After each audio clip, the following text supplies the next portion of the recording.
Welcome to the Feminist Park podcast. I'm Kwame. And I'm Leilani. It's great to be kicking off this journey with you all today. Yeah, we're diving into work that's really closely tied to the vision behind the Feminist Park project. Imagining these truly equitable public spaces, starting with the idea for an intersectional feminist park right here in Berlin. Exactly. And this podcast, well, it's kind of an extension of that. We're going to be digging into the academic research that, supports and informs that kind of vision. We'll be taking these dense, sometimes quite academic papers and really pulling out the core and insights. And looking at them through specific lenses, things like environmental justice, intersectionality, anti-colonial thought, queer theory. All the stuff that helps us think critically about space. If a book changes the world, but the translation changes the book, did the world actually change? That is the question, isn't it? It's this ultimate philosophical puzzle for anyone who loves literature. Right. But it's also a deeply, deeply political puzzle. It really is. And it's something I think, most of us just take for granted. You walk into a bookstore, you pick up a classic, maybe something written in French or Russian or Chinese, and you just assume. You assume you're getting the author's soul on the page. Exactly. You assume you are reading Dostoevsky. Yeah. You assume you're reading Simone de Beauvoir. Yeah. But are you? Really? Well, rarely. To be honest, we are getting the author's soul filtered through the translator's mind, their biases, their culture, and as we are going to really dig into today, their gender. Exactly. Welcome back to the deep dive. Today we are doing something a little bit different. We aren't just looking at the history of ideas. We're looking at what you might call the unseen spaces of language itself. Yeah. We are looking at the politics hidden inside the very words we read. Specifically, how Western feminist texts were translated and in some cases, completely transformed for Chinese readers. This is such a fascinating topic because it touches on, well, everything. We're going to be talking about history, censorship, anatomy, and this invisible power struggle over who gets to define what it means to be a woman. And our roadmap for this whole journey is the incredible book Translating Feminism in China by Zhongli Yu. We're going to be analyzing the Chinese journey of two absolute titans of feminist literature, Simone de Beauvoir's The Second Sex and Eve Ensler's The Vagina Monologues. Two very, very different books from totally different eras, but both faced surprisingly similar challenges when they crossed the border into the Chinese language. It's really remarkable. The stakes here are so much higher than just did they get the grammar right. We're talking about what the book calls the gender gap in translation. Does it matter if a man or a woman translates a feminist text? I mean, does a male translator unconsciously rewrite a woman's experience? The short answer is, well, yes.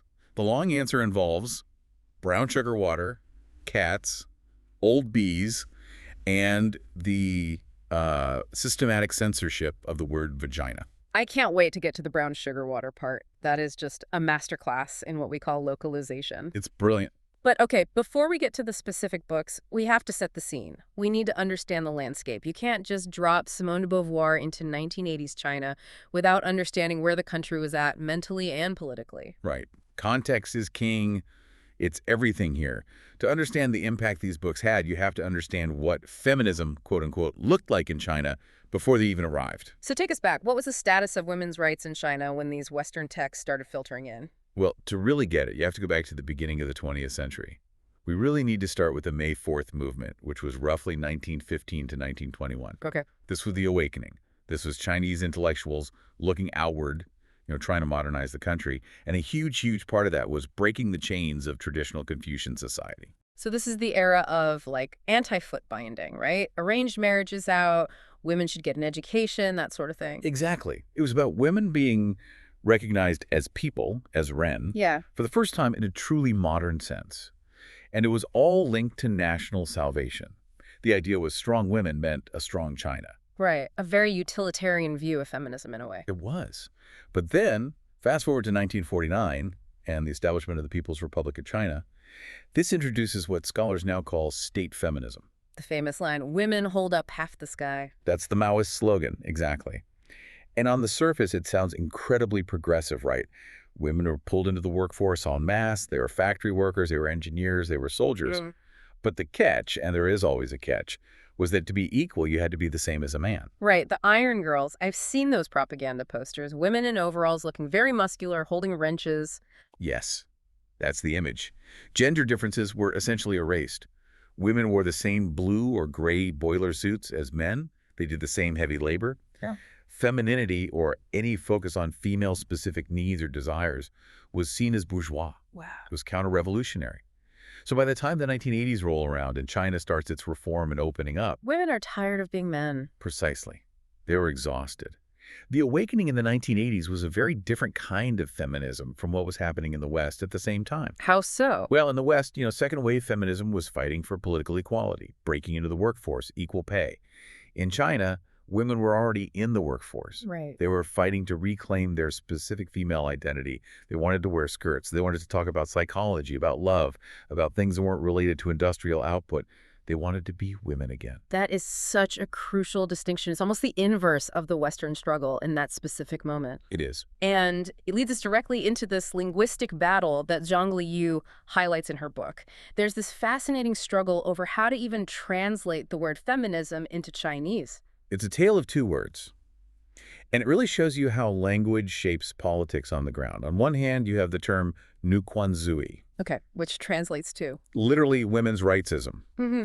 The character quan implies rights, power, political struggle.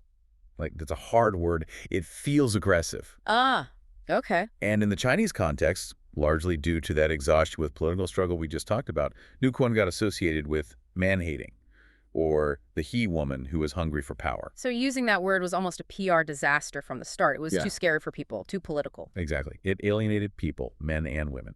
So in the 1980s, and especially into the 90s, you see this conscious shift toward a softer term, nuxingzui. And what does that mean? It means women's genderism, or maybe feminism. It emphasizes the Xing the gender, the nature, the feminine quality of being a woman. Okay, so it's a very different vibe. It's much softer. It focuses on culture, biology, and psychology rather than raw political power. So Chinese feminists, or maybe the translators making these choices, they purposely chose the softer label to survive, to get the ideas out there without getting shut down. That is the analysis. It was a strategic retreat. Yeah. If you use nuquan, you're basically asking for political trouble from the state and social trouble from men. You're seen as a threat. But if you use nuxing, If you use nuxing, you're talking about culture, literature, the essence of being a woman. It allows the conversation to happen without immediately triggering the censors or the social backlash. but I have to play devil's advocate here. Does that dilute the message? If you take a movement that is fundamentally about rights and you rebrand it as a movement about femininity, aren't you sort of defanging it? That is the big debate. That's the core tension in the academic community. If you translate feminism, a political movement, as feminism, are you stripping it of its teeth? Are you turning a revolution into a book club topic? Yeah. Some would argue yes, absolutely. But others would argue that in the Chinese context of the 80s, reclaiming femininity was the radical act, Oh, that's a great point. because the state had spent 30 years telling them they couldn't be feminine. So to stand up and say, I want to be a woman, was in itself a political statement. Context changes what counts as radical. Okay, keep that tension in mind, the tension between political rights and feminine experience, because we're going to see exactly how that plays out when we look at our first case study. Yes. The Second Sex by Simone de Beauvoir, The Bible of Modern Feminism. published in France in 1949, which is wild to think about, but Right. it didn't really land in China until the 1980s, and when it did, it was a bombshell. It was. Because you have to remember, Chinese women were just coming out of that Maoist era where gender was erased. And suddenly, here's this book with the famous line, one is not born, but rather becomes a woman. That idea that gender is a social construct, I mean, Right. that must have been mind-blowing. It gave them a framework. It gave them the language to understand that the Iron Girl wasn't natural and the traditional Confucian wife wasn't natural either. They were both roles constructed by society. But here is where our deep dive gets really, really interesting. We assume that because the book was translated, the message got through clearly. But Zhang Liyu, the author of our source material, ran a kind of experiment. She compared the different Chinese translations of The Second Sex. And this is so rare. Usually we just read the one translation we're given. You actually looked at versions translated by men, specifically a team known as Tao and Lai, and then versions translated by women, like the teams Sang and Nan or Wang and Q. And she found patterns that are almost impossible to see unless you put the texts side by side. Let's unpack the breasts example. This one really stuck with me. It is so striking. In the original French, Beauvoir is describing a young girl's puberty. She's describing the physical sensation and the psychological impact of her breasts growing. It's a vulnerable internal moment. She talks about them being heavy or the girl feeling this strange new weight. So it's about the girl's own experience of her body changing. Exactly, her subjective experience. So how did the male translators handle this passage? I have a feeling not well. The male translators, Tao and Li, used words that imply action and display. They used terms that translate to things like show off, dazzle, or wizened. Wait, show off. Are you saying the translation literally says the girl is showing off her breasts? The implication in the Chinese phrasing chosen by the men is that the girl is flaunting herself, that this growth is an act she is performing for an audience. But she's just growing. She's a child experiencing puberty. She isn't doing it at anyone. That's absurd. Exactly. But the male translator, perhaps completely unconsciously, adopted the male gaze. He isn't translating the girl's feeling of growth. He is translating what a man sees when he looks at a girl. He sees her showing off. He sees her as an object of display. That is wild. It completely flips the agency. In the original text, the girl is the subject. She is the one feeling the change. In the male translation, she becomes the object she is being looked at. Perfectly put. That's the core of it. And so what did the female translators do? I'm guessing they did not use the word show off. No. They used words like rounded or become visible, very neutral descriptive terms. Or they used words that focus on the internal feeling of the body taking shape. They adopted what Yu calls the lived experience perspective. So they were inside the body looking out. Whereas the men were outside the body looking in. And it happens again and again. What about the ankles example? This one made me laugh at first, but it's actually kind of sad when you think about it. It is. Beauvoir writes about a girl feeling self-conscious about her body.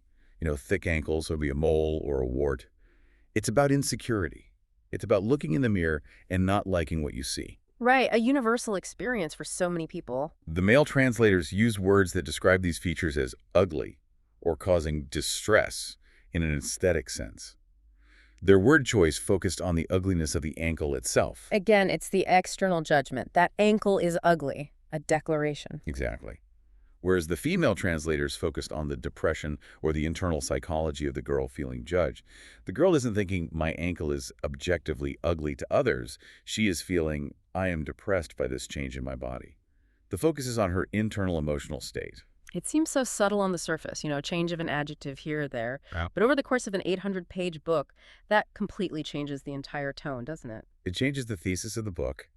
The Second Sex is a book about how men objectify women, how a patriarchal society tunes women into the other. The deep, deep irony here is that the male translators, in the very act of translating this book, ended up objectifying the women in the text. They proved Beauvoir's point while trying to translate her. That's incredible. They did. They couldn't help but impose the looker's perspective. This is what feminist translation theorists call an abusive translation. Abusive translation. That sounds pretty harsh. It is a harsh term. It means forcing the source text to submit to the dominant values of the target culture. In this case, the dominant value is the patriarchy. Instead of the translation challenging the reader's view of women, it actually reinforced the traditional objectifying view. This brings us back to that really thorny question of translator identity. Can you translate an experience you've never had? It's the essentialist question, right? Yeah. Essentialism is the idea that men are naturally one way and women are naturally another. Huh. And we try to avoid that in modern theory. We don't want to say men are from Mars, women are from Venus, therefore men can't translate Beauvoir. Right. A man can theoretically understand empathy. He can do the research. Correct. However, Zhang Liyu's conclusion is that while it isn't biologically impossible for a man to translate feminism, the data shows a consistent pattern of disconnection.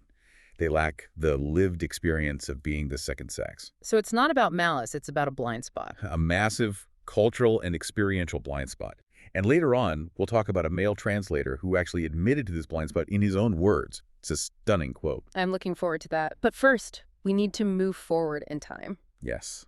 We're leaving the dense academic library of the 1980s and jumping onto the stage in the late 1990s and 2000s. We are talking about Eve Ensler's The Vagina Monologues. And this text is, well, it's different. Very. If Beauvoir is philosophy, Ensler is punk rock. It's a whole other beast. It's what the book calls body writing. It's visceral, it's loud, it's slang heavy. It is everything that traditional Chinese literature and certainly the state censors are terrified of. Absolutely. I mean, the challenge here is just so obvious. How on earth do you translate a term like coochie snorcher into Chinese? Or pussy? Or, the big one, cunt? Exactly. These are words that carry so much specific cultural baggage in English. Ensler is trying to reclaim them. She's taking cunt, a historical slur, and trying to make it powerful. So how did the Chinese translators even begin to deal with that? Because I know Chinese has plenty of swear words, but does it have reclaimed swear words in the same way? Not really, not in that same feminist framework. So it was a mess of different approaches, and none of them were perfect. One translator, for example, used the term little sister, which is Mamie. Little sister. That sounds cute. Almost childish. It's totally euphemistic. It infantilizes the body part. It Like completely me. takes away the power and the raw sexuality. It turns it into this shy little relative you don't talk about. Oh, how is your little sister doing today? That completely misses the entire vibe of the vagina monologues. It's supposed to be fierce, not adorable. Right. Okay, so what about the others? Another translator tried using cat. Okay, referencing pussy. I get it. Yes, but here's the problem. The word cat in Chinese doesn't carry the same sexual double entendre as it does in English. If you say cat, Mao, in Chinese, people just think of the animal. So it's a literal translation that misses the slang meaning entirely. Completely. It just confused the audience. They're wondering why there's a monologue about a feline. And the third one? The third one was old bee. Old bee. What's that? It's a reference to a really vulgar Beijing slang term, Lao Bi. Okay, I don't speak Beijing slang, but from your tone, I'm guessing this is not a nice word. It's incredibly degrading. It is a swear word you'd use to seriously insult someone. It's the equivalent of calling someone a washed-up old C-word. It's an attack. So you have the choice between little sister, which is too cute and infantilizing, cat, which is just confusing, or old bee, which is a straight-up insult. None of them capture cunt as a reclaimed term of power. Exactly. This is the trap of translation. Sometimes the target culture simply doesn't have an equivalent concept. If the culture hates women's bodies, the language will hate women's bodies. You can't just find a nice word for vagina if the culture doesn't have one. But then enter the hero of our story, A. Xiaoming. Who's Xiaoming? A professor, a feminist activist, and a brilliant translator and director. She took on the vagina monologues, not just as a text to be translated, but as a mission. And she realized that to make this play work in China, you couldn't just translate the words. You had to translate the context. You had to localize it. She used what translation theorists call adaptation, or rewriting. And the most famous, most beautiful example from her work is the brown sugar water. I love this detail so much. Tell us about the brown sugar water. So, in the original play, there is a monologue about menstruation. The speaker talks about her experience, the cramps, the feeling. In the U.S. version, there's a mention of drinking wine to soothe the cramps or just to relax. Makes sense. A glass of red wine, a heating pad. Pretty standard. But Ai Xiaoming looked at that line and said, Chinese university students in the dorms do not drink wine for period cramps. It's just not a thing. Right. It creates a distance. It immediately says, this is an American story about American women's bodies. So she changed it. She changed it to brown sugar water. Which is what, exactly? It is the traditional Chinese home remedy for period pain. Every Chinese girl, every woman, knows it. Her mother made it for her. Her grandmother made it for her. It's warm, sweet, made with ginger sometimes. It's incredibly comforting. So when the audience hears that line, brown sugar water, what happens in that theater? The wall comes down. Yeah. Instantly. Suddenly, this isn't a play about white women in New York. It's a play about them. It signals, this is about your body. This is about your memories. We see you. That is the power of translation right there. She changed the literal meaning to preserve the emotional truth. Precisely. And she didn't stop there. She used dialects to code for class and social status, which is just another layer of genius. Oh, right. The dialect skit. This is fascinating from a sociological perspective. Tell us about that. In one section that involves multiple women moaning or talking about sex, she had the different characters speak in different Chinese dialects. Okay. One spoke Standard Mandarin, that's the language of the educated, the modern, the government. Another spoke Cantonese, which is associated with the open commercial South with Hong Kong. And a third spoke the Henan dialect. And for our listeners who might not know the stereotype of the Henan dialect in China, what does that signal to the audience? In the Chinese cultural imagination, unfortunately, Henan is often stereotyped as rural, backward, conservative. It's the heartland, but it's often looked down upon by the coastal elites. So why did she have the Henan character talk about sex? It was incredibly subversive. By having the character speaking the Henan dialect talk openly about sexuality and desire, she was playing with those class tensions. She was challenging the stereotype. She was showing that sexuality exists across all of these social stratifications. Wow. She was humanizing the rural woman to an audience of what were likely urban, educated university students. So she's adding a layer of social commentary that wasn't even in the English original, but it makes it so much richer and more relevant for the Chinese audience. It does. It localizes the struggle. It says feminism belongs to the rural woman just as much as it belongs to the Shanghai elite. It's a powerful act of inclusion. But, and there is always a but in these deep dives, not all the changes were additive like that. Some things were taken away. We have to talk about the unseen spaces. We Right. have to talk about censorship. This is the darker side of the translation process. We've talked about the gender gap and localization. Now we have to talk about straight-up erasure. And specifically the erasure of lesbianism and queer identity. It is a depressingly consistent pattern across both the second sex and the vagina monologues. When the text gets too queer, the translators, especially the male ones, but sometimes due to institutional pressure, they just start cutting. Let's look at the second sex again. Beauvoir wrote extensively about lesbianism. She saw it as a valid choice, a way to opt out of the patriarchal suppression of heterosexual marriage. Right. For her, it was a form of freedom. But in the early Chinese translations from the 80s, entire chapters on lesbianism were just gone. Just omitted, not even summarized. Omitted, as if they didn't exist. The translators, or perhaps the publishers, decided the Chinese reader didn't need to see that. It was too controversial. And when those sections were included in later translations, they were often mistranslated in really damaging ways. Let's talk about the chance confirmation example. This is one of the most egregious examples in Yu's book. It's really shocking. Mm-hmm. Beauvoir writes that biology, the fact that we are born with male or female anatomy, is a chance confirmation. The original French is un hasard. It's an accident of birth. It's neutral, it's philosophical, it's just rolling the dice. It's existentialist. But a male translator rendered this phrase as guilty hobbies or improper ambitions. Whoa, wait. He turned a chance of biology into a guilty hobby. Yes. He completely pathologized it. He took a neutral statement about existential randomness and twisted it into a moral judgment on same-sex desire. He made it sound like a perversion or a sin, a choice to be improper. That's not just translation, that is editorializing. That is rewriting the author's entire intent to fit a homophobic bias that exists in the translator's culture, or maybe just in the translator himself. Exactly.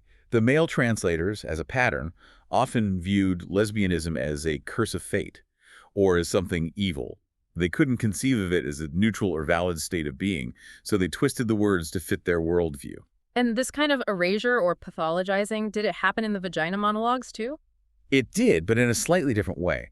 There's a monologue called The Little Coochie Snorcher That Could. It involves a very complex memory of a sexual experience that Ensler describes as a good rape. Which is a very difficult, very provocative phrase in English too. It's meant to be uncomfortable and challenging. It is. It technically involves statutory rape, an older woman and a younger girl. But the narrator reclaims it as a positive sexual awakening. It's designed to challenge our easy binaries of victimhood and agency. So how did that translate? It didn't. In later translations, the word good was removed. It just became rape. Or the age of the girl was changed to make the encounter legal, removing the transgressive element. The ambiguity was flattened out. Why? Why do that? Well, there are a couple of reasons. One is that in the Chinese cultural context, that's just an impossible idea to present.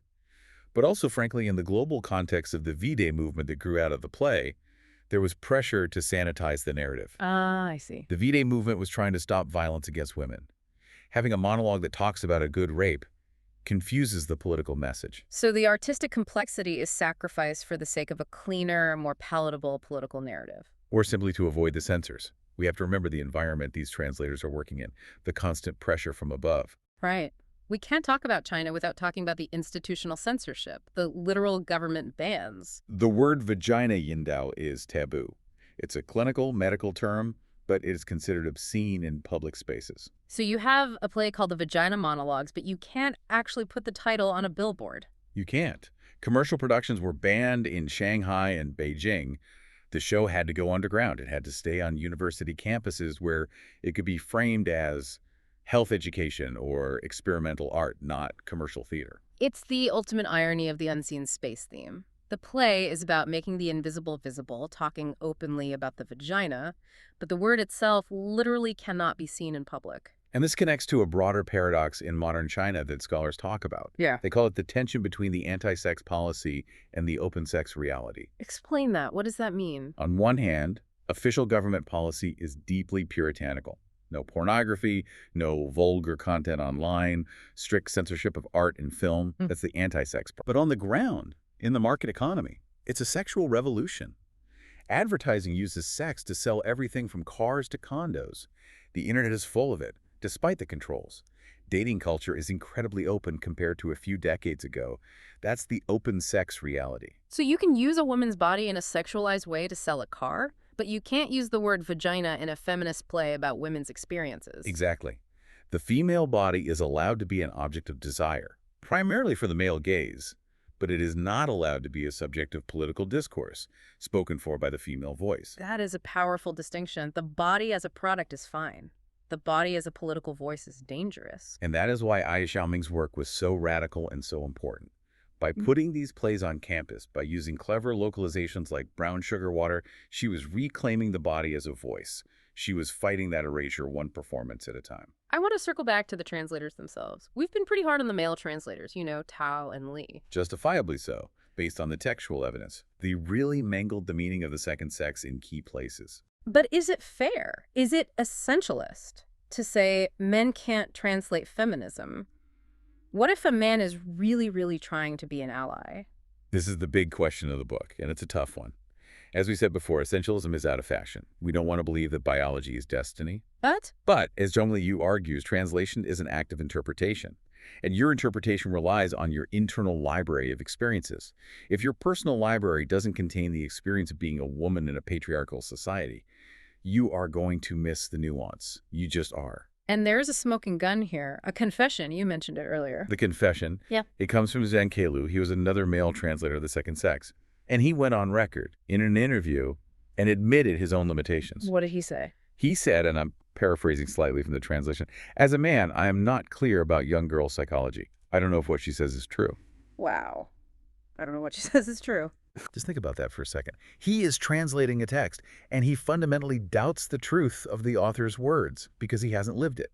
He admitted he couldn't judge the reality of the text because he had never been a young girl. My God. He hadn't experienced menstruation or the constant male gaze or the specific fear of walking alone at night.